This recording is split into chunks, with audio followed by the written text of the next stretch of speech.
Hey guys, Caleb with White Metal Games again. I just wanted to show you this quick project. I do these every month or so.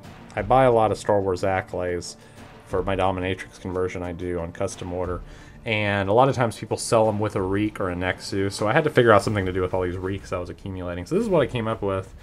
This is sort of a poor man's conversion for a Squiggoth. What I mean by poor man's conversion is that a Squiggoth from Forge World costs you well over, I think, $100 for something that basically you really can only use in Apocalypse games and Forge World friendly tournaments.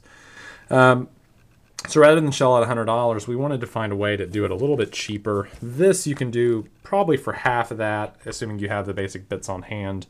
The only components of this really is a Star Wars Reek. Now this model is a little bit bigger than the regular Squiggoth. I've seen the Squiggoth on the table. This one's probably about a third bigger. But, you know, for the games of Apocalypse, I don't really have a problem with it. I think it's fine. Our gaming club is very loose about it. I've put this Marine on his back to give you a sense of scale.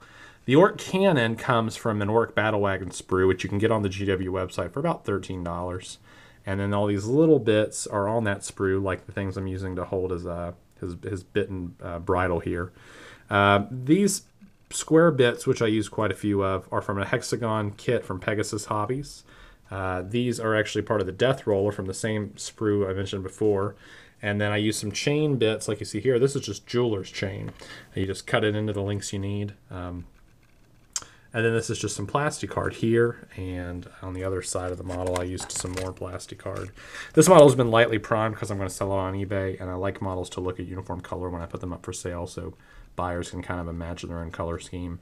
Of course I had to do some epoxy work in here to fill it in. You can see over here on the leg too, this is just some sculpting work that I did to cover up you know, the holes, because this is a toy model. When you first buy it, the legs move and they're flapping all around. You don't really want that for a model kit. So what we do is we seal it up so that doesn't happen anymore.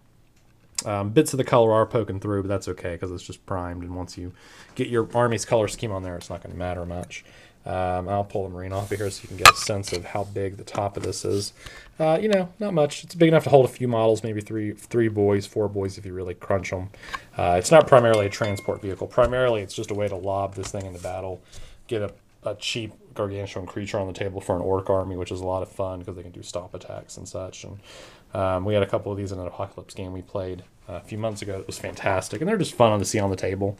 So you can build this for, you know, less than $50 if you're really savvy on eBay and you're willing to wait, even less than that. But it usually goes for about $50 when I sell it, and you know, it's a fun little conversion to make. Takes us a couple hours. I'll have to put up a vid at some point that shows how I went about doing it, but for now, you know, I hope you enjoy the vid. Thanks.